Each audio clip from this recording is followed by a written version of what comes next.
Welcome to 9 Telugu C# tutorials discuss చేస్తున్నాం మనం. ఇది part 9.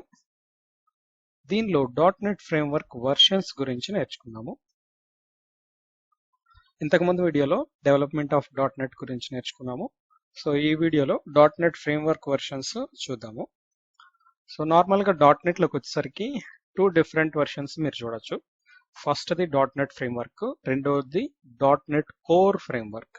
Okay, .NET framework, .NET core 2 different versions మీరు చూస్తారు. .NET ఫ్రేమ్వర్క్ అనేది పాతది, .NET కోర్ అనేది కొత్తదన్నమాట. ఈ .NET కోర్ని కూడా ఇప్పుడు .NET అని పిలుస్తున్నారు. అంటే మీకు టోటల్గా .NET ఫ్రేమ్వర్క్, .NET ఇట్లా రెండు ఉంటాయి. .NET ఫ్రేమ్వర్క్ అనేది పాతది, .NET అనేది కొత్తది. సో ఫస్ట్ వర్షన్ వచ్చేసి 2000లో రిలీజ్ అయింది. .NET ఫ్రేమ్వర్క్ యొక్క ఫస్ట్ వర్షన్ ఇయర్ 2000లో రిలీజ్ అయింది. సో అలా మనకి వర్షన్ 1 నుంచి వర్షన్ 4.5 వరకు .NET ఫ్రేమ్వర్క్ వర్షన్స్ రిలీజ్ అయ్యాయి. ఇక్కడ మీరు ఇయర్స్ చూడొచ్చు. సో 4.8 వరకు రిలీజ్ అయ్యాయి. సో ఇక్కడ చూస్తే మనకి 2019 వరకు .NET ఫ్రేమ్వర్క్ సపోర్ట్ డెవలప్మెంట్ అనేది నడిచింది.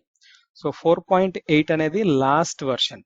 .NET ఫ్రేమ్వర్క్లోకి వచ్చేసరికి లాస్ట్ వర్షన్ ఏంటి అంటే 4.8. అక్కడి నుంచి .NET ఫ్రేమ్వర్క్ యొక్క డెవలప్మెంట్ ఆగిపోయింది. ఓకే, ప్యారలల్గా .NET కోర్ ఫ్రేమ్వర్క్ అనేది స్టార్ట్ అయింది. .NET కోర్ ఫ్రేమ్వర్క్ వర్షన్స్ అనేవి మనం ఇక్కడ చూద్దాం. Okay, .NET core first version అనేది 2016లో రిలీజ్ అయింది. ఓకే, సో ఇలా చూస్తే మనకి .NET కోర్ అనేది .NET కోర్ 3.1 వరకు దీన్ని .NET కోర్ అనే పేరుతోనే పిలిచారు. ఓకే, .NET కోర్ 3.1 వరకు దీన్ని .NET కోర్తోనే పిలిచారు. సో తర్వాత వర్షన్స్ అనేవి .NET 5, .NET 6, .NET 7 ఇట్లా .NET అనే పేరుతో రిలీజ్ చేశారు. ఎందుకు అంటే సో ఈ .NET 5 అనే దాన్ని ఏంటి అంటే అఫీషియల్గా ఇది .NET వర్షన్ అనమాట 5 అనేది.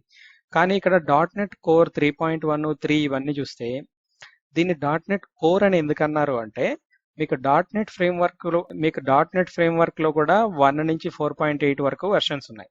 ఓకే, సో ఇక్కడ కూడా 1 నుంచి 3.1 వరకు వర్షన్స్ ఉన్నాయి.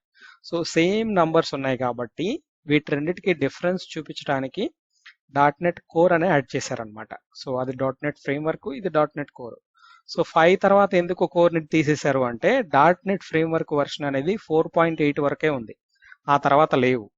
ఇంకా అందుకని 5 నుంచి డైరెక్ట్గా .NET అనే దీన్ని నేమ్ చేశారనమాట.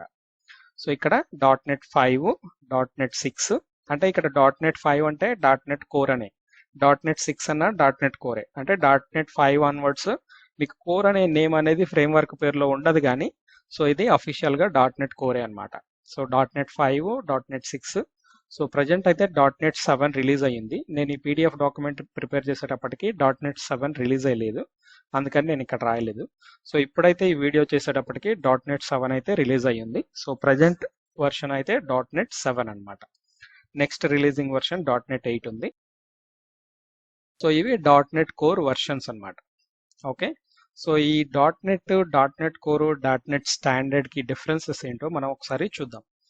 మామూలుగా ప్రీవియస్ వర్షన్స్ వచ్చేసి .NET ఫ్రేమ్వర్క్ అంటాము, అక్కడ .NET కోర్ సపోర్ట్ చేయదు. లేటెస్ట్ వర్షన్స్ వచ్చేసి .NET కోర్. ఈ .NET కోర్లో .NET ఫ్రేమ్వర్క్వి సపోర్ట్ చేయవు. ఈ రెండు .NET ఫ్రేమ్వర్క్, .NET కోర్ రెండు సపోర్ట్ చేసేటట్టు కావాలి అంటే మీరు .NET స్టాండర్డ్ అప్లికేషన్స్ తీసుకోవాలి. అవన్నమాట .NET framework, .NET standard, .NET core. Okay, so .NET framework అంటే only .NET framework, .NET core అంటే only .NET core, .NET standard అంటే .NET framework plus .NET core అనమాట. ఈ రెండు సపోర్ట్ చేస్తుంది అది. సో ఇవి .NET వర్షన్స్ వచ్చేసరికి. నెక్స్ట్ CLR గురించి చూద్దాం నెక్స్ట్ వీడియోలో. మీరు ఇంకా ఈ ఛానల్ని సబ్స్క్రైబ్ చేయనట్లయితే సబ్స్క్రైబ్ చేసుకోండి. సో కొత్తగా వచ్చే వీడియోస్ మిస్ అవ్వకుండా ఉంటారు. లైక్ చేయండి, షేర్ చేయండి. Thank you.